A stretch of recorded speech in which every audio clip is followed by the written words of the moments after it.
J'ai dû interviewer, je sais pas, une centaine de commerçants. Ah ouais. Et le retour, c'était que sur le papier, l'idée était intéressante, mais les commerçants n'étaient pas prêts à payer pour ça.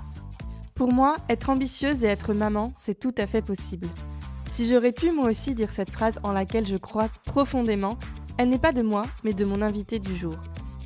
Donc je vais à des rendez-vous enceintes bien comme il faut avec les adjoints au maire au commerce, les managers de centre-ville, pour présenter le projet, répondre aux appels d'offres. Cécile Rodriguez-Martin, fondatrice de la solution Mon commerçant et moi. Le petit détail qui a toute son importance, Cécile m'a sorti cette phrase et a fait cette interview alors même qu'elle était enceinte de sa deuxième fille et à 3 semaines du terme. Moi je venais d'accoucher, on reçoit les courriers comme quoi toutes nos demandes de crèche sont refusées. Donc là, Oh la panique à vache. bord. Dans cet épisode, Cécile me raconte cette aventure entrepreneuriale rocambolesque et impressionnante, très intimement liée à sa maternité. Pourtant, Mon commerçant et moi n'a rien à voir avec le sujet. C'est une plateforme pensée pour aider les commerces physiques à faire rayonner leur business et attirer du monde en boutique grâce au digital. L'adrénaline que ça procure, le développement de soi, le développement des autres. euh, En fait, il y a tellement de richesse quand tu es entrepreneur. Cet épisode, c'est un concentré de lucidité, de peps et d'ambition, une discussion qui mêle parfaitement le biz et le bibs, que je vous laisse écouter sans plus tarder. Bonjour Cécile, bienvenue dans Biz and Bibs. Bonjour Estelle.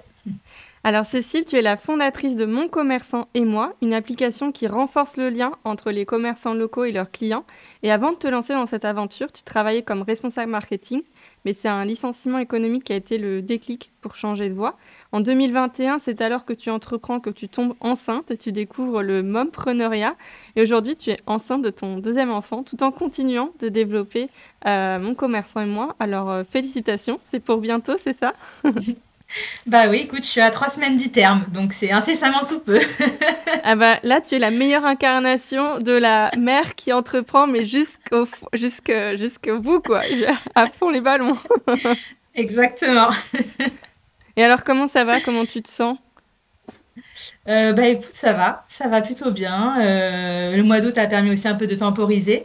Je suis à la fois excitée, stressée forcément, plusieurs sentiments qui se mélangent à la fois.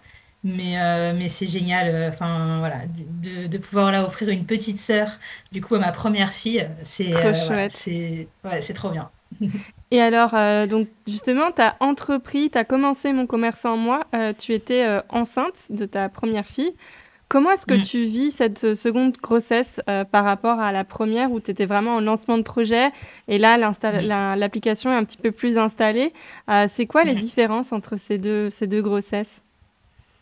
Je me sens beaucoup moins stressée, bizarrement. Enfin, bizarrement, je ne sais pas, mais en tout cas, je me sens moins stressée. Pour ma première grossesse, je me posais mille et une questions. Je pense que déjà, bon, il y a la première grossesse qui fait qu'on se pose beaucoup, beaucoup de questions. Mais j'avais aussi beaucoup de questions autour de comment gérer un démarrage de boîte avec une première grossesse. Je me souviens, j'avais fait beaucoup de recherches sur Internet, autour de moi.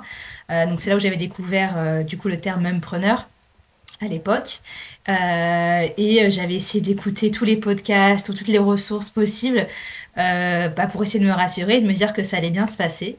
Et là, je me sens davantage prête. Je pense qu'effectivement, des deux côtés, en fait, il y a de l'expérience Hmm. qui est passée par là, hein, puisque ma première fille maintenant a plus de 3 ans. Ma boîte, pareil, a 3 ans, bientôt 3 ans et demi. Donc je pense que c'est aussi l'expérience qui fait que.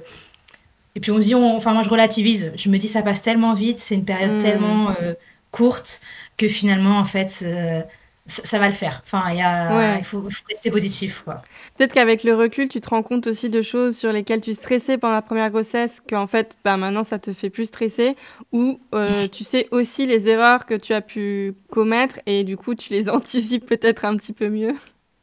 Ouais, ouais, exactement. C'est exactement ça. Et c'est aussi le fait de. Je pense que je me mettais beaucoup la pression pour ma première grossesse de vouloir tout gérer en même temps et du coup continuer à développer la boîte, d'accueillir mon enfant comme il se doit. Et là, c'est vrai que en fait, je me dis, mais même si j'adore ma boîte et j'adore ce que je construis, la famille, les enfants, enfin, c'est un moment tellement précieux que tu Mmh. vois, là, je relativise. Je me dis aussi, bah, en fait, c'est juste quelques semaines dans ma vie, même ou dans la vie de la boîte. Donc ça va bien se passer. C'est pas grave s'il y a un petit creux au niveau de la Ouais, boîte, ça va bien se passer. Du moment que les bases et les basiques restent fonctionnelles et que ça fonctionne, quoi. ouais, Grâce à bien une sûr. équipe maintenant que j'ai réussi à construire depuis ma première grossesse. Alors parlons justement des débuts de Mon commerçant et moi. Tout part d'un licenciement économique. À l'époque, tu étais responsable marketing. Comment est-ce que tu l'as vécu, ce licenciement? Est-ce que c'était déjà un moment de remise en question professionnelle? Est-ce que tu l'as plutôt vu comme une opportunité? C'est plutôt une opportunité parce que donc quand il y a eu le licenciement, nous ça faisait quelques mois qu'on avait déjà commencé à avoir ce projet bébé avec mon conjoint et on venait d'acheter notre maison. Donc quand le licenciement a été prononcé, bah moi enfin on venait de s'endetter pour 20 ans, donc Ouais, moi je m'étais dit bon le licenciement coup de stress. bon c'est ouais un petit peu de coup de stress. Bon, moi je faisais partie de ceux qui avaient pas mal d'ancienneté, donc j'avais une proposition de reclassement. Et donc je l'ai accepté au début parce qu'il me laissait ensuite 4 mois supplémentaires pour vraiment prendre le temps de réfléchir. Donc moi je me suis dit c'est parfait, je vais prendre cette proposition de reclassement, faire le déménagement et ensuite on verra du coup ce qu'il en est. Et en fait, bah, mars 2020, Covid, et en fait bah, toutes les planètes se sont un peu alignées, plus de temps pour réfléchir, plus de temps pour se dire ok bah où est-ce qu'on veut aller aussi en termes de projet, en termes de couple. Moi, en tant que femme, du coup, qu'est-ce que je veux développer comme carrière? Ça faisait 8 ans que j'étais dans cette boîte. C'était une super expérience. Et donc, je me posais des questions. Dans 5 ans, est-ce que je me vois? Quel type de poste me fait envie? Et en fait, bah, plus j'y réfléchis, plus je me dis, en fait, il y a une opportunité de pouvoir peut-être faire bah, autre chose. Moi, j'ai toujours été très attirée par le fait d'être indépendante, de créer d'ex nihilo. Tu t'étais déjà Euh, dit que tu voulais devenir entrepreneuse à un certain moment de ta carrière? non, non, ça non, pas à ce point-là. Franchement, c'était vraiment. Moi, j'ai pas de modèle familial, amical maintenant de plus en plus, grâce Oui. du coup voilà, au réseau que je me suis construit. Mais à l'époque, non. En fait, j'avais pas du tout de modèle ou de personne avec qui je pouvais tu vois, me rattacher en me disant, voilà, bah, cette personne-là, elle fait telle activité, elle s'est lancée, voilà, ça me donne envie.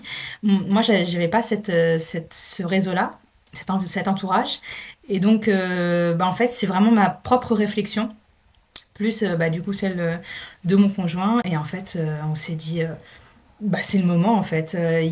Effectivement, il y a un licenciement, mais il y a un très bon accompagnement, à la fois financier et aussi au niveau du soutien pour créer justement son propre projet.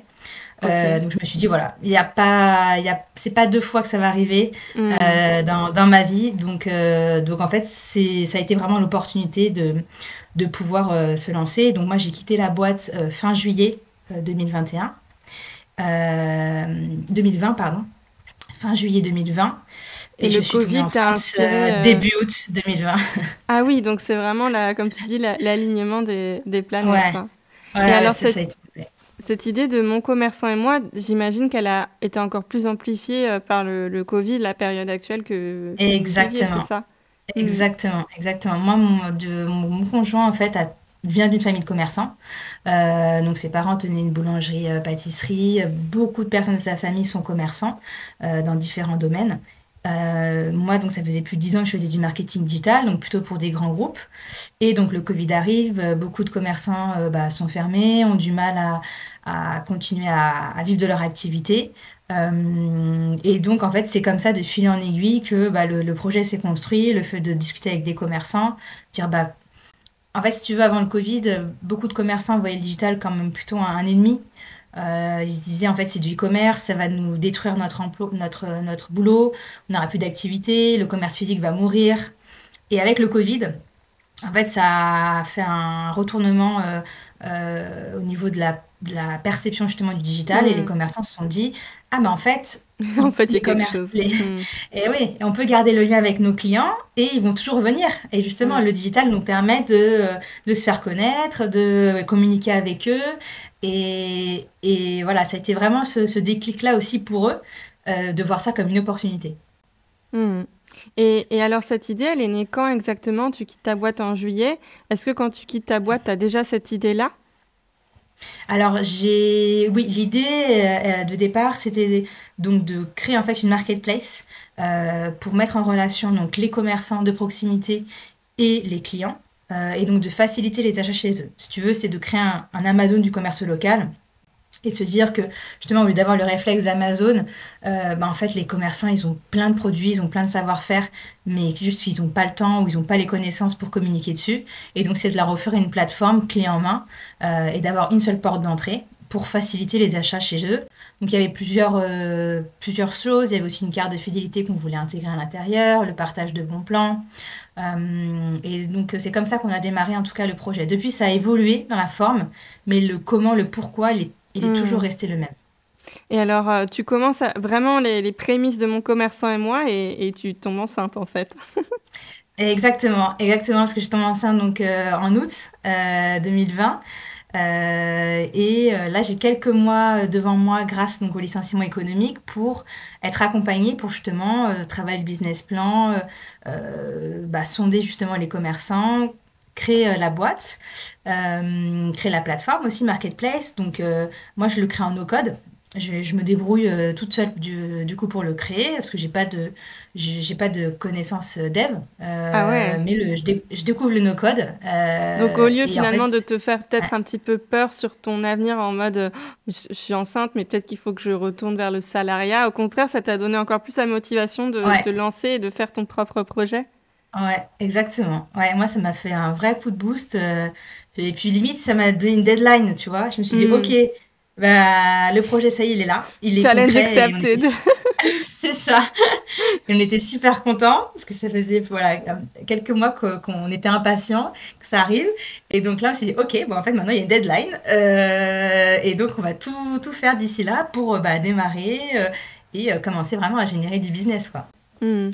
Et donc c'est comme ça que moi je vais immatriculer en février 2021, parce que bah, là ça devient beaucoup plus concret. En fait, le projet intéresse beaucoup, c'est les villes, les communes qui veulent justement apporter ce type de solution aux commerçants.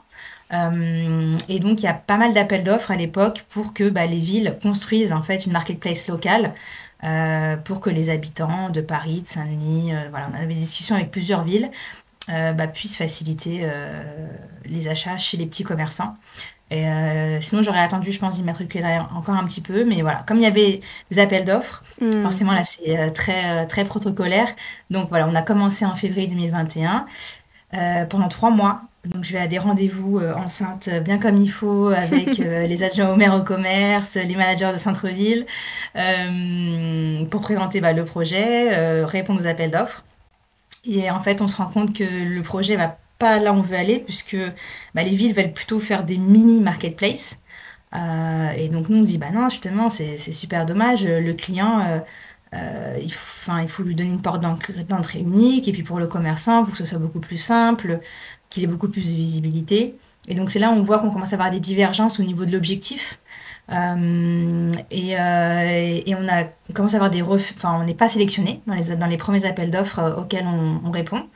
Et donc en fait, bah là je me dis bah c'est peut-être effectivement comme ça que ça doit se passer. Et puis moi en mai, de toute façon, en mai 2021, en fait j'accouche du coup de ma petite fille. Et donc c'est un peu le timing, tout pareil, tout s'aligne un petit peu.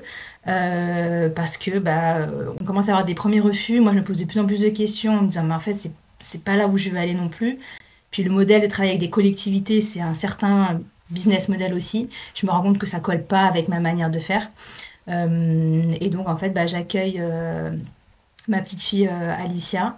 Et là, bah, au final, bah, c'est finalement assez calme parce que, bah, en fait, c'est un peu comment dire, c'est le pivot finalement du projet qui va se faire en même temps que la naissance de ma fille. Et alors c'est quoi ce pivot? Tu vas repenser l'application, Mon commerçant et moi? Ouais, exactement. En fait, on va vraiment repenser l'application et on va repartir à la rencontre des commerçants. Donc, euh, un petit peu avant l'été, et c'est surtout à la rentrée en septembre, j'ai dû interviewer, je sais pas, une centaine de commerçants. Ah ouais. Ouais, et le retour, c'était que bah, sur le papier, l'idée était intéressante, mais les commerçants n'étaient pas prêts à payer pour ça. Mmh. Et donc, si les collectivités, c'était pas notre business model et que bah, si finalement il n'y avait pas vraiment de product market fit au niveau des commerçants directement, ça marchait pas. Par contre, on avait beaucoup de retours de commerçants qui nous disaient mais moi, avec le Covid, j'ai lancé un compte Instagram.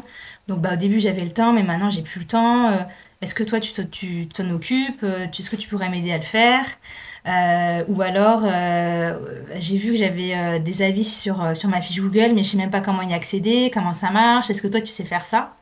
Et donc, en fait, les discussions tournaient de plus en plus en fait autour des outils finalement existants, mais il y avait pas d'acteurs en tout cas identifiés pour les commerçants et on sentait qu'il y avait un besoin qui commençait à être urgent parce que bah, en fait aujourd'hui le digital pour les commerçants c'est leur vitrine ouverte H24 7 jours sur 7 Mmh. et donc c'est capital pour eux. Oui, et puis avant de se Euh, rendre dans une boutique en physique ou un restaurant, on va checker, sa réputation en ligne. exactement, Mmh. exactement. Et donc, ils voyaient que bah, les commerçants se rendaient compte que ça les échappait. Donc ça commençait à... Vous savez, voilà, que ça commençait à être urgent pour eux.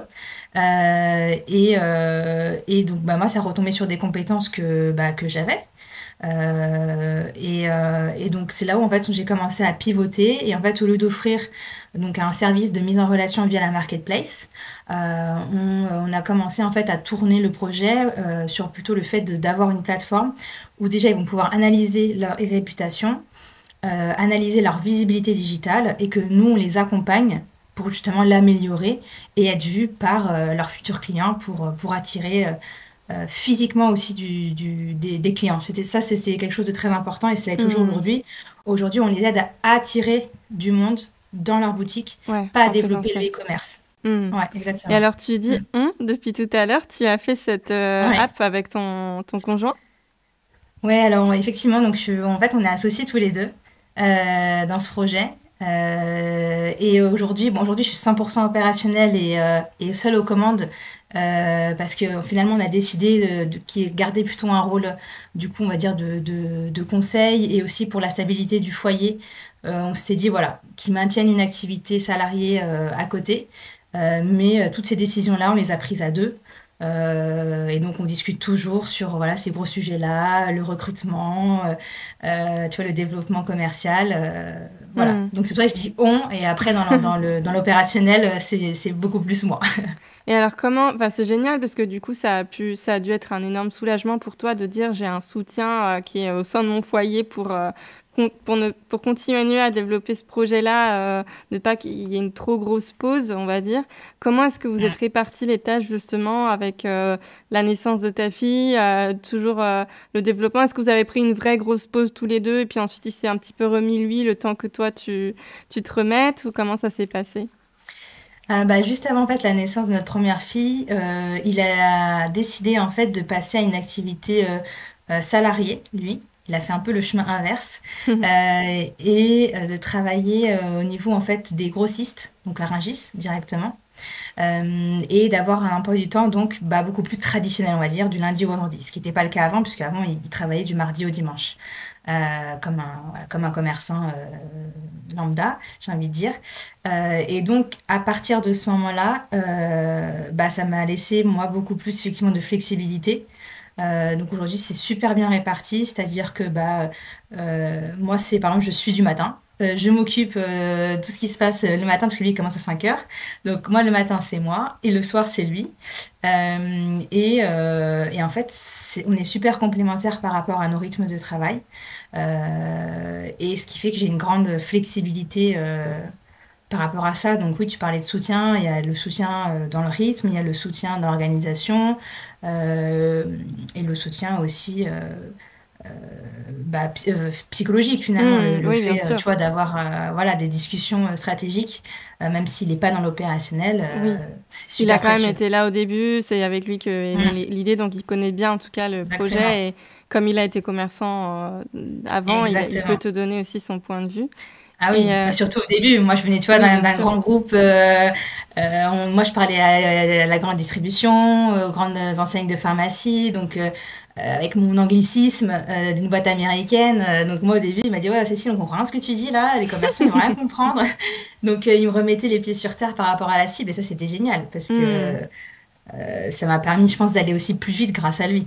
Ouais et alors comment est-ce que vous avez financé ce projet au début? Parce que bon, tu expliques que tu as eu effectivement ce licenciement qui t'a permis de, on va dire, plusieurs mois en tout cas d'être tranquille. Est-ce que vous avez fait une Mm. levée de fonds? Est-ce que vous êtes allés, chercher, d'autres appels d'offres, des subventions? Oui, alors dès le début, moi, je me suis fait accompagner par la chambre de commerce du 94, puisqu'on est basé dans le Val-de-Marne, qui m'a conseillé notamment d'activer un prêt d'honneur auprès de France Active. Et l'avantage de ce dispositif, c'est que tu peux aussi déployer un prêt bancaire. En plus du coup des économies que moi j'étais prête à mettre dans ce projet, j'ai pu aussi, donc au début c'était une petite levée, hein, on a eu 20K à ce moment-là. Et ensuite on est monté en puissance, on est rentré chez Wilco en février 2023 maintenant. Alors Wilco, pour Euh, les auditeurs qui seraient pas familiers? oui, alors donc c'est un incubateur D'accord. donc parisien qui accompagne énormément de startups qui ont pour ambition d'atteindre le million de chiffre d'affaires au bout de 3 ans. Et ils ont notamment un dispositif de prêt d'honneur jusqu'à 150 000 euros en fonction du nombre d'associés qu'il y a dans la boîte.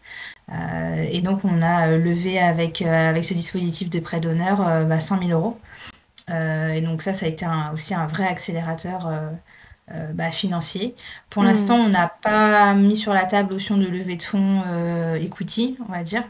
On veut d'abord bien consolider le modèle et plutôt arriver en position de force. Et en fait, on génère du chiffre d'affaires depuis presque le début, j'ai envie de dire. C'est vrai? Donc ouais, bah en fait, dès qu'on a pivoté sur le modèle Ouais, conseil entre marketing, marketplace, ouais, e-reputation, ouais, exactement. Et bah là, génial. tout de suite, en fait, on a facturé. Parce que Moi, c'est j'ai un eu mon abonnement premier client. mensuel pour les commerçants? Exactement, exactement. C'est tout à fait ça. Trop Le chouette. premier client, il date de novembre 2021. Ah oui et tu Donc, me tu disais vois, que tu as fait les interviews en ouais, septembre, donc en fait, ça a été rapide, hein? ouais, ouais, ouais. On a eu le premier client et après, bah, c'est l'effet boule de neige. T'as le Mmh. deuxième, t'arrives à avoir le troisième, puis tu vas avoir le quatrième. Je dis, ah, regarde ce que j'ai fait avec le premier. Et donc là, t'arrives à avoir le cinquième. Ouais, Et donc, génial. c'est comme ça, ouais. Et donc, à partir de ce moment-là, on a commencé à générer du chiffre d'affaires. La croissance, du coup, elle était à la fois organique et aussi externe avec les levées, mais plutôt en non dilutif pour l'instant. Trop bien et du coup, ces fonds, ils ont permis de, je suppose, financer le développement puisque il s'agit d'une plateforme, d'une app, donc du coup, il y a quand même beaucoup de coûts de développement, mais aussi pour toi de Ouais, construire une équipe pour totalement. déléguer. Ouais, exactement. Parce que bah, on a lâché le no-code depuis. Même si voilà, c'était génial pour valider le concept, faire les tests. Mais là, voilà, on a un produit plus abouti, on a des connexions d'API à faire. Pas mal de data management à gérer. Donc là, effectivement, on s'est concentré sur consolider, solidifier notre solution technique et aussi donc nous aider dans les premiers recrutements. Alors moi, j'avais commencé assez vite. Moi, j'avais pris la décision d'embaucher une apprentie. Moi, j'ai moi-même été apprentie dans ma scolarité quand j'étais à l'ESSEC et je trouvais que ce système est génial. D'être vraiment immergé dans l'entreprise pour 1 an au minimum, en même temps d'avoir les cours. Et donc moi, je voulais assez vite en fait prendre reproduire en fait ça. En plus, il y avait des aides de l'État du coup depuis le Covid. Donc moi, assez vite, en fait, dès 2021, je vais embaucher ma première apprentie qui s'appelle Justine. Et ensuite, je vais continuer à développer l'équipe avec ce type de profil et après des profils plus expérimentés effectivement récemment. Et alors du coup, avec, le développement, de mon commerçant, moi, en tout cas les premiers clients et les levées de fonds, toi, tu as pu te Ouais. rémunérer, assez rapidement? Alors j'ai décidé de pas le faire tout de suite parce que bah, avec le licenciement économique, j'ai pu être indemnisée par Pôle emploi. Et donc en fait, ce qu'on s'est dit, c'est que bah, d'abord, en fait, je prends en fait les droits que j'ai du coup via Pôle emploi. Et une fois que j'ai liquidé ces droits, effectivement, je commence à me rémunérer et comme ça permet à la boîte de s'autofinancer, d'avoir du coup une gestion du cash flow qui reste saine au démarrage. Et donc moi, c'est depuis le début de l'année 2024 que je me rémunère vraiment avec la société, avec un vrai salaire, donc ça fait plaisir. Ben ouais, j'imagine après toutes ces années à Ouais. développer. Et alors, aujourd'hui, vous avez combien de clients? Alors aujourd'hui, on a plus d'une soixantaine de clients récurrents, mais on a dépassé les plus de 100 depuis le début de l'aventure. En termes de typologie, on va retrouver des restaurateurs, des commerces de bouche, aussi des concept stores. En fait, on se rend compte que notre cible, c'est surtout cette nouvelle génération de commerçants. Tu vois, soit c'est des trentenaires qui reprennent les affaires de leurs parents, ou alors des gens qui se reconvertissent et qui ouvrent leur boutique, et donc qui créent des commerces hyper attractifs, très esthétiques, avec un sens du service très abouti. Et donc on est vraiment sur cette nouvelle typologie pour moi de commerçants qui pour moi c'est le futur justement du retail, Hmm. d'apporter justement cette modernité, tout en étant conscient que sans le digital aujourd'hui, effectivement, c'est très compliqué d'exister. Et donc, cette cible, elle est déjà au courant. Généralement, elle a déjà essayé par elle-même. Et donc, c'est une cible aussi qui a envie d'évoluer, de progresser sur ces aspects-là et qui comprend vraiment le retour sur investissement sur Ils ce sont type partout de en produit. France? Alors oui, aujourd'hui on est quand même majoritairement en Île-de-France, parce que on optimise aussi et on se concentre et en vrai aujourd'hui il y a 20% des commerces de France qui sont en Île-de-France, donc c'est quand même assez concentré. Mais on a aussi d'autres, on en a à Nantes, on en a à Monaco, on en a à Gap, on en a à Toulon, voilà. Après, voilà. Mais on va dire 90% quand même, ça Hmm. reste aujourd'hui en Île-de-France. Et alors, comment ça s'est passé du coup? Parce que vraiment, finalement, dans les premiers mois d'année enfin de vie de ta fille, c'est là que Mon Commerçant Co a pris une autre ampleur, une autre dimension et ça a l'air de s'être accéléré assez vite. Mm. Comment est-ce que ça s'est passé? Est-ce que toi, tu avais ta fille avec toi, au début? Est-ce qu'elle est allée à la crèche au bout de 4 mois? Et puis même ensuite, Mm. même quand elle est allée à la crèche, je veux dire, enfin, il y a toujours les matins, les soirs. Enfin voilà, on reste quand même du coup parent d'un petit bébé, donc c'est toujours beaucoup Mm. de responsabilités. Comment ça s'est passé du coup?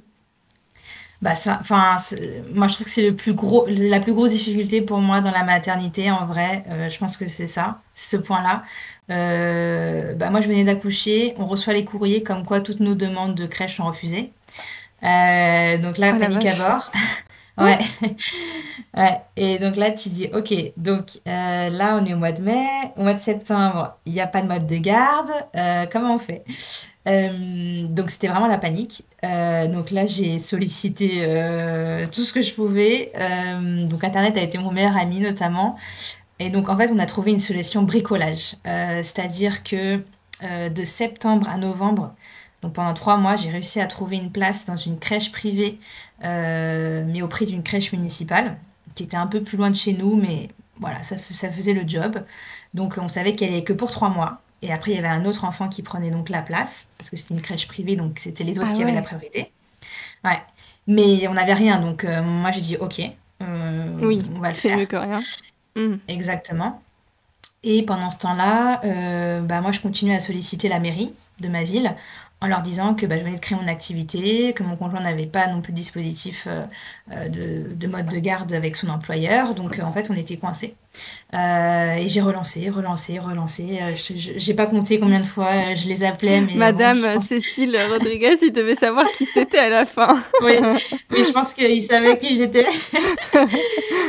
Et la bonne nouvelle est tombée, je pense, peut-être en novembre, où ils m'appellent et ils me disent on a une place pour vous, enfin pour votre fille en crèche, mais ce sera que à partir de février. Je leur ai, ouais, donc je leur dis bon, c'est super, février, c'est un peu loin, mais écoutez, s'il y a que ça, je prends. Et la Oui, chance parce que qu'on a, l'autre, ça c'est s'arrêtait que début ouais, novembre ou fin novembre, la crèche? ça s'est arrêté fin novembre. Ouais. Ouais, donc tu avais décembre, janvier, sachant qu'en décembre, il y a les fêtes et tout, donc Ouais, c'est ça. Et que février, c'était pas tout de suite. C'était à partir du 10, je crois, ou du 15, qu'il y avait une semaine quasiment d'adaptation, forcément. Donc bon, grosso modo, ça commençait vraiment fin février, quoi. ouais. Euh, et donc, bah là, coup de fil à ma mère et à la belle-maman. On avait la chance à l'époque, elles étaient à côté. Et on s'est dit, bah, en fait, on a besoin de votre aide pour la garder.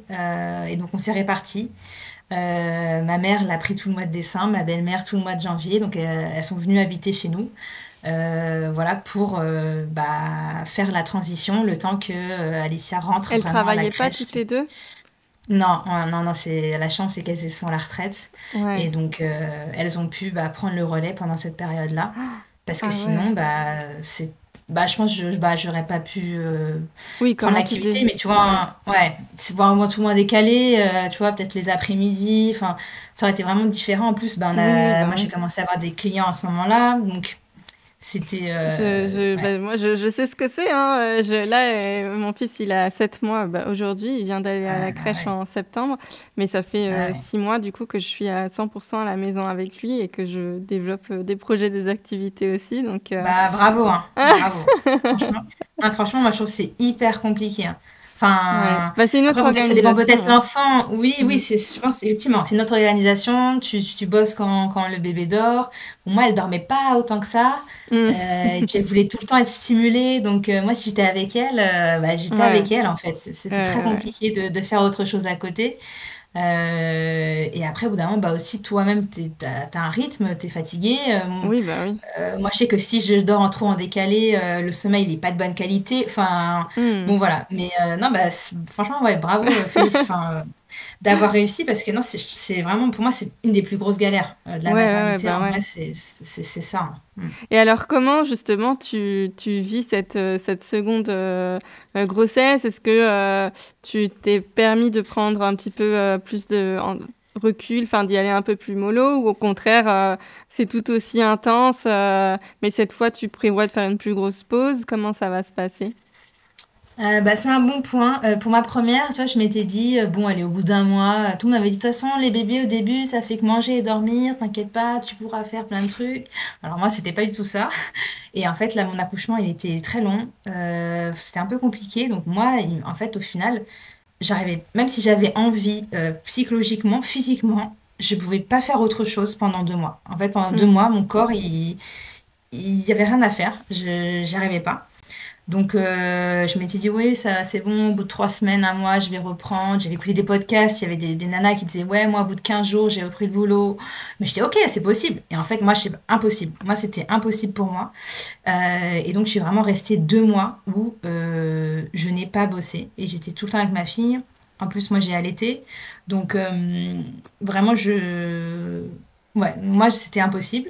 Et donc, bah, vu cette situation-là, pour ma deuxième, je me dis, bah, en fait, je ne sais pas.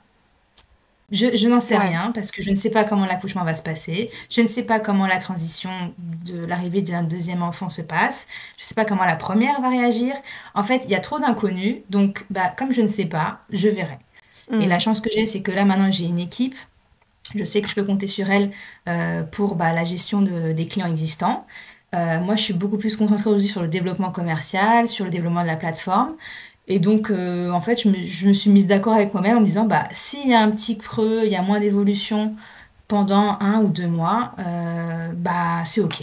En fait, Ouais. c'est pas grave et je rattraperai par la suite. Hmm. Ouais. Non, En mais fait, du c'est coup, je suis clair, on beaucoup se fait plus, une tu idée vois, un peu de ouais, ce qui va se ouais, passer et en fait, on peut jamais rien prévoir. non, ouais, je suis d'accord. L'accouchement, il peut être très, bah, comme tu dis, très très long. Tu peux mettre Mm. des semaines, des mois à t'en remettre. Et même quand tu t'en remets physiquement, en fait, mentalement, c'est pas du tout ce dont Ouais, tu as envie, quoi. Enfin, tu as envie de exactement. dormir et de regarder ton bébé, Ouais. de le sniffer toute la journée. Ah ouais, c'est exactement ça. En fait, tu sais pas. Donc, c'est vrai que Mm. pour cette deuxième, je pense que c'est pour ça que je suis moins stressée parce qu'en fait, je me Ouais. dis, comme je ne sais pas, bah, je vais pas me mettre des attentes ou des espoirs. En fait, je verrai. Juste, je verrai Mm. comment ça se passe. Ouais, Mm. ouais, ouais. Et alors, Donc tu t'es fait accompagner quand même pour développer mon commerçant Attends, pardon, c'est mon commerçant et moi, je crois que je dis c'est mon commerçant Co ou mon commerçant et moi. Non, mon commerçant et moi, oui, oui, Je c'est crois que j'ai ça. dit Co tout à l'heure, Oui, je parce sais que plus la pourquoi. plateforme s'appelle moncommerçant.co, donc il n'y a pas de souci. D'accord, oui, c'est ça, Les deux sont. j'ai dû me mêler les pinceaux. Alors, ce qui est rigolo, c'est que du coup, tu as aussi participé au programme Start and Scale de Willa, qui est donc un incubateur qu'on a reçu sur le podcast. J'ai reçu Flore Egnel, la porte-parole, pour parler justement d'entrepreneuriat féminin.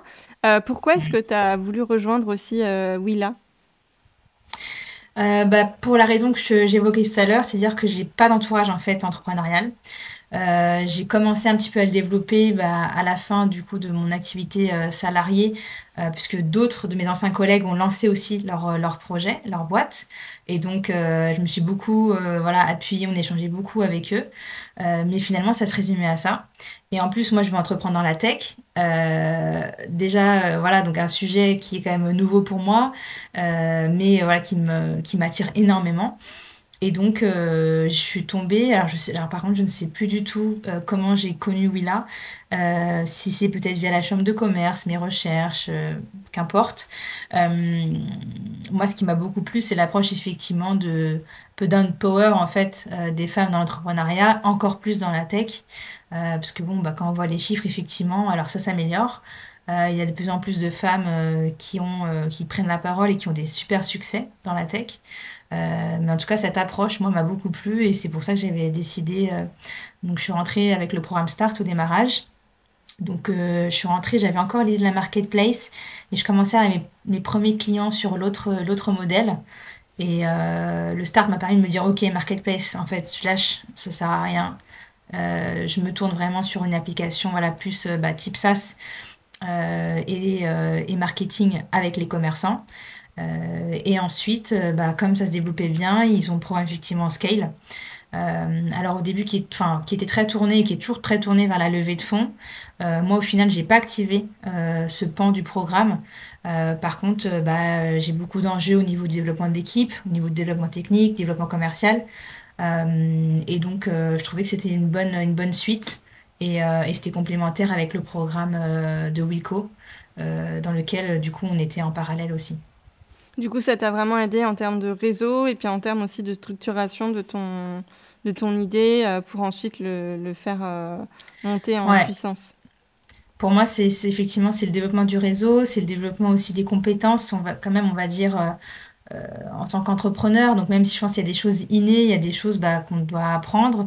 On apprend toujours. En plus, c'est des sujets type juridique, administratif. Enfin, moi, j'en découvre encore tous les jours. Ce matin, j'ai encore bref, par rapport au congé maternité, là, des nouveautés. Et puis aussi, moi, ça m'a donné confiance. Tu vois, quand Hmm. tu déposes un dossier, que tu défends ton projet et que on te dit, ah, c'est top, on va t'aider à te développer et à développer ton projet. Quand un client te dit oui, enfin moi j'adore, moi je pense que c'est mon graal absolu, moi j'adore, c'est quand je sors d'un rendez-vous et qu'on me dit ok, on travaille ensemble. Ça c'est mon oui préféré. Mais il y a aussi, tu vois, cette approbation, on va dire, de personnes qui voient des entrepreneurs tous les jours. Ça a été encore plus fort, je pense, avec Wilco, où pour moi c'était un monde encore plus éloigné, donc de le voir assez proche et de rentrer dedans, ça c'était aussi super fort pour la construction aussi de ma propre confiance parce que, comme tu dois le savoir, des doutes, il y en a tous les jours. Des moments où on se dit, mais ok, est-ce que j'ai pris le bon chemin? Qu'est-ce que ça va donner? Enfin, moi Oui, j'en puis ai quand t'es pas parent mal, j'en ai encore plus encore. de deux petits-enfants, t'es en mode j'ai la pression, faut quand même que je sois une source de revenus dans le foyer, que je puisse participer Ouais, aux ouais. dépenses, que je puisse participer à la Mm, construction d'un patrimoine pour eux, ouais, ouais, que je puisse aussi totalement. être là pour eux, tout simplement. Exactement, exactement. C'est vrai que c'est tout ça se mélange. Moi, je trouve que le plus dur pour moi, en tout cas aujourd'hui, c'est mon instabilité financière. Vous êtes Parce que rentable à l'heure actuelle ou pas? oui, on l'est, de vraiment juste. Et donc, tu vois, ça, c'est un des enjeux à développer. Même et puis au niveau salaire, bah, j'ai vraiment beaucoup baissé par rapport à quand j'étais salariée. Euh, et le fait, voilà, d'avoir oui, cette instabilité de récurrence, finalement, de Mmh. revenus, même si là, c'est bien parti. Moi, l'indépendance financière, ça a toujours été un truc super important pour moi. Et je me suis toujours dit, moi, je veux pouvoir me débrouiller toute seule. Ça, c'est un truc que j'ai depuis toujours. Et donc, je trouve que ça, c'est le plus dur. Et encore plus, effectivement, quand tu as des enfants, de te dire, bah, je vais aussi donner leur environnement. Alors, bien sûr, il y a l'environnement, euh, on va dire, bah, émotionnel, psychologique, et aussi l'environnement financier, Mmh. qui soit le plus stable, en fait. C'est pas question d'être élevé au bas, mais c'est qu'il soit le plus stable pour moi possible, pour, tu vois, un développement le plus serein, Mmh. pour les bouts de chou. Est-ce que aujourd'hui, quand tu vois un peu tout ce que tu as accompli, tous les challenges que tu as traversés, est-ce que tu te dis, «Je reviendrai pas en arrière», enfin au salariat ou Ah qu'est-ce ouais, que moi je tu reviendrai penses? plus, je pense. Ouais. Enfin, il faut jamais dire jamais, hein. Je ne sais pas, dans 5 ou 10 ans, peut-être je vais changer d'avis, hein. Mais là, aujourd'hui, ce jour, non. Franchement, moi, l'adrénaline que ça procure, le développement de soi, le développement des autres, euh, en fait, il y a tellement de richesse quand tu es entrepreneur, tellement de stimulation. Alors oui, il y a des up and down, mais en fait, après, bon, avec le temps, tu arrives aussi de plus en plus à les mesurer, à te dire, ok, ça vaut le coup que je sois vraiment up ou down, et ça, en vrai, c'est bon, ça va passer. Genre, je le prends, je prends l'info, je la traite, et puis on passe à autre chose. Moi, je trouve que c'est tellement puissant. Enfin, en tout cas, ça me correspond bien maintenant. Et je suis aussi hyper fière que, tu vois, ma fille, elle me demande, mais maman, qu'est-ce que tu as fait de tes journées? Quand je lui explique, les clients, etc. Elle dit, ouais, moi aussi, je vais faire comme toi. Enfin, je sais pas. Moi, je trouve que c'est un... Même si j'ai adoré, tu vois, mon expérience en tant que salarié, parce que j'avais quand même beaucoup d'espace pour exprimer la manière dont je voulais faire évoluer les marques pour lesquelles je travaillais. L'entrepreneuriat, ça a quand même ce développement humain, même sur soi. Tu Mmh. vois, ça t'apprend énormément aussi beaucoup sur toi et donc forcément Ouais. sur les autres. Moi, je trouve qu'il est vraiment super puissant. Mmh. Carrément. Et justement, Mm. comment est-ce que, enfin, finalement, tu as appris, tu es devenue une bébé entrepreneuse et une bébé maman en même temps. Mm. Mm. Qu'est-ce que ces 2 expériences, ont pu t'apprendre, sur toi? Est-ce qu'elles ont pu être complémentaires sur certains points? Oui, moi je pense que c'est hyper complémentaire. On parlait tout à l'heure, tu vois, justement de la gestion quand en plus t'as pas de mode de garde. Donc en fait, moi je trouve que tu apprends à être encore plus focus, encore plus en mode priorité, gestion des priorités. Bon, c'est quoi la priorité? Aussi bah, dans la manière d'interagir avec les autres, parce que là tu interagis avec un petit bout d'humain. Bah, quand tu es entrepreneur, tu dois aller chercher tes premiers clients, tu dois communiquer avec énormément de monde pour que ça soit la banque, que ça soit d'autres entrepreneurs, que ça soit les clients, que ça soit des fournisseurs. Et donc, pour moi, le développement des relations humaines, il est aussi très, très, très lié en fait. Et donc, tu apprends à détecter un peu plus comment les autres réagissent. Et puis, du coup, toi aussi, comment tu réagis dans cette situation. Donc, moi, je trouve que oui, il y a beaucoup de similitudes en termes d'aventure entrepreneuriale entre bah, élever un enfant et construire une boîte. Moi, je trouve qu'il y a, ouais, il y a beaucoup de choses qui sont communes. Et Après, avec bien sûr des différences. Ouais. comment est-ce que tu penses que le fait d'être mère, impacte ta façon d'entreprendre? Euh, Bah, je pense que l'organisation, forcément, ça impacte sur l'organisation. Moi, je me souviens quand bah, que j'étais encore sans enfant et que je bossais sur le projet de la boîte, bah, je pouvais passer des heures sur, franchement, aujourd'hui, pour moi, ce serait un détail, tu vois. Genre quand je faisais mon site et que je passais des heures à faire, je sais pas, une page, en fait, je trouve que ça te remet vraiment l'église au centre du village, en fait. T'es focus sur qu'est-ce qui compte le plus. Euh, et, et après, qu'est-ce que ça a changé Tu disais aussi le focus finalement, enfin quand tu travailles Ouais, sur quelque chose, tu es beaucoup plus concentré, on ouais, va dire. Tu sais que tu as un temps limité, et que, c'est faut ça. Oui, faire, le temps limité aussi. Ouais, mmh. exactement. Et après, moi, je trouve que, bon, après, ça dépend, mais moi, comme j'ai du coup, on a des clients, bah, on les voit, on communique beaucoup avec eux. Tu vois, là, je vais à des rendez-vous et on voit mon gros bidon arriver, bah, tout de suite, bah, ça ouvre la discussion. La maternité, en tout J'imagine. cas, d'avoir les enfants, ça tout de suite, quand même, ça. Alors, sur ma première grossesse, moi, je trouve que j'avais eu des regards un peu moins bienveillants OK. dans le contexte avec les gens avec lesquels j'étais. Mais là, avec la cible qu'on a, bah, je trouve que c'est, voilà, on parle d'humain à humain, et donc bah, là, c'est un élément en fait supplémentaire pour, euh, bah, du coup, avoir des discussions aussi assez spontanées finalement. Bah, en plus, enfin, franchement, les 2 plus gros vecteurs communautaires que je connaisse, enfin, que je vis, moi-même au quotidien, c'est un être entrepreneur et 2 être parent. C'est-à-dire que si tu Ouais, rencontres quelqu'un d'autre qui a sa propre boîte dans une soirée, tu vas être plus à même de discuter avec lui parce que ouais, tu vas c'est vrai. t'identifier, à ses problèmes, à ce qu'il peut vivre. Mais un parent, c'est la Ouais, même chose, en fait, surtout si ouais, ton ouais. enfant a le même âge ou enfin, voilà, donc Ah oui, c'est clair. Ouais. C'est vrai que c'est des choses qui connectent très très facilement entre les gens. ouais, ouais, ouais. Et alors, quel conseil tu donnerais aux femmes qui sont mères, qui veulent entreprendre? Bah moi, le conseil que j'aurais aimé recevoir, c'est en fait, fais comme tu le sens. Euh, Moi, je me suis trop mis la pression pour la première parce que justement, je voulais un rôle modèle. Tu vois, j'entendais des choses, ouais, au bout de 15 jours, j'aurais pris le boulot. Et donc, moi, je me dis, bah, moi, il faut que ce soit pareil. Et si je le fais pas, c'est qu'il y a un souci. Et en fait, bah, non, donc c'est plutôt en fait, d'être hyper à l'aise avec ce qu'on souhaite. Que ça soit donc effectivement sur la manière d'accueillir son enfant, la manière de construire sa boîte. Pour moi, être ambitieuse et maman, ça va de pair. Enfin, pour moi, c'est totalement possible.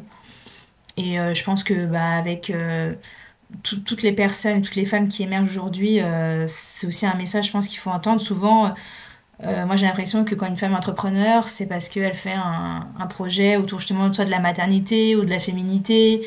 Euh, ben, en fait, non, si une femme veut faire un projet entrepreneurial dans un secteur qui peut être paraître comme masculin aujourd'hui, mais si elle a envie d'y aller, qu'elle y aille en fait. Enfin, c'est vraiment d'être hyper aligné avec, je trouve, avec soi, avec ses ambitions.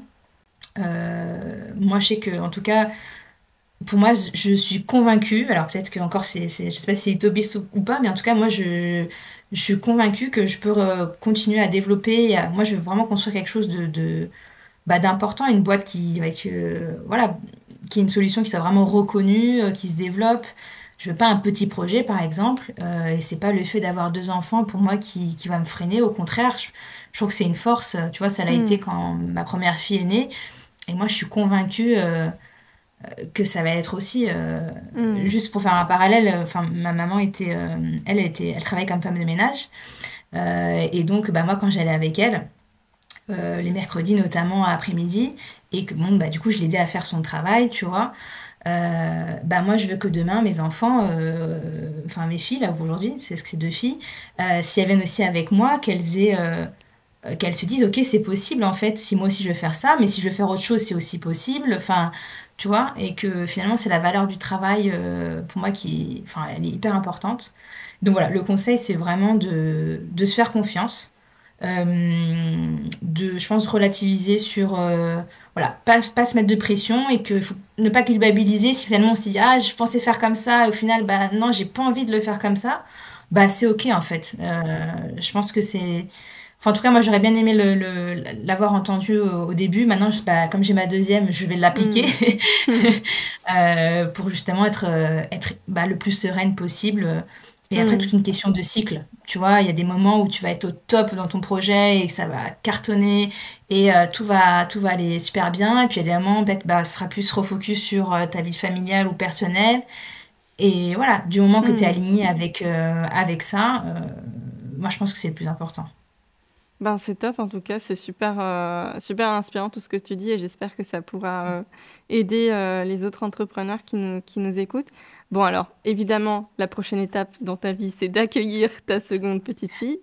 Mais, Ouais. quelles sont les prochaines étapes pour toi et mon commerçant et moi? Ouais. Bah, les prochaines étapes, c'est bah, de doubler en fait le nombre de clients là d'ici l'année prochaine. 2025, ça va être là une année vraiment de grosse montée en puissance. Et après, on a des sujets sur la table, notamment au niveau de la solution technique, de la rendre encore plus puissante et complète pour que les commerçants puissent vraiment reprendre le pouvoir sur leur visibilité digitale, participer justement à cette économie locale, physique, où il fait bon vivre, où tu es content d'aller dans des bons restos, des bons commerces.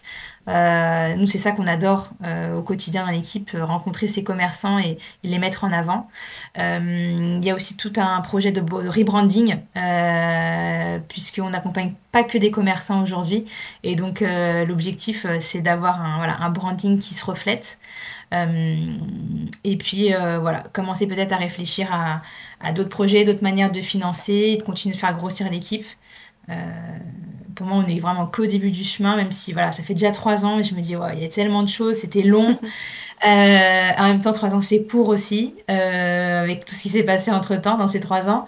Mais c'est de continuer vraiment à faire grossir cette boîte, parce qu'il y a vraiment beaucoup encore de potentiel pour moi à développer. Bon, et puis il y a une nouvelle petite acolyte qui rejoint l'équipe de toute façon d'ici quelques Exactement. semaines. Exactement. Et en attendant, ouais, de pouvoir, voilà, que tout se passe bien, comme on dit, voilà, qu'elle arrive en bonne santé et que voilà, son arrivée soit la plus fluide possible. Là, pour une deuxième aussi, voilà, le rôle de la grande sœur pour la Ouais. première. Qui va se concrétiser. Donc voilà, moi, nous, la famille, c'est vraiment un socle et une valeur super, super importante. Donc voilà, c'est de réussir aussi, on va dire, ce passage Mm. dans notre De famille. 3 à 4. Exactement, ouais, ouais, exactement. Ben, en tout cas, on vous le souhaite, hein, que cette arrivée se fasse la plus douce possible et puis que ce soit un shot d'amour comme ça a été pour la Mm, première. Merci mm, en tout cas, Cécile, pour ton partage dans Biz and Bibs. On souhaite une très longue vie à mon commerçant et moi. J'espère que tu atteindras les objectifs que vous vous fixez. Et puis, ben, mm. évidemment, prends soin de toi et puis de ce petit bébé. Et de ta grande aussi, Génial. évidemment. Oui. Écoute, merci beaucoup Estelle, c'était super de pouvoir échanger avec toi. Et bravo pour aussi toutes les personnes et toutes les interviews que tu as déjà réalisées. Parce que j'ai vu que tu en as déjà fait pas mal. Ouais. Et donc, je pense que c'est vraiment d'utilité publique, du coup, ce que tu fais. En plus, j'ai vu que tu interviewes aussi des hommes. Je pense que c'est une très bonne initiative d'interviewer aussi des hommes sur ce sujet-là, Mm, qu'ils soient papa solo ou pas. Même si, bien sûr, ouais, accoucher, donner vie à un enfant, effectivement, c'est très propre à la femme, mais au oui. final, tout le monde est embarqué dans l'aventure. Et tout Donc, à fait, ouais. ouais. Ouais, ouais. On Donc ça, ressent tous la c'est parentalité différemment, mais ça peut tous nous exactement. inspirer. Voilà, c'est ce que je veux montrer Exactement. avec ce podcast. Bah, merci en tout cas, Cécile, et puis à très vite. Vous venez de regarder un nouvel épisode de Biz and Bibs. Merci infiniment pour votre soutien. S'il vous a plu, n'hésitez pas à mettre un pouce sous la vidéo, un petit commentaire pour nous dire ce que vous en avez pensé ou à vous abonner à notre chaîne YouTube pour ne rien manquer des prochains épisodes. Retrouvez-moi sur mon compte Instagram estelle.ducommun ou abonnez-vous à la page LinkedIn ou newsletter Biz and Bibs pour découvrir les coulisses des épisodes. Je vous dis à très vite pour une nouvelle interview avec un parent inspirant.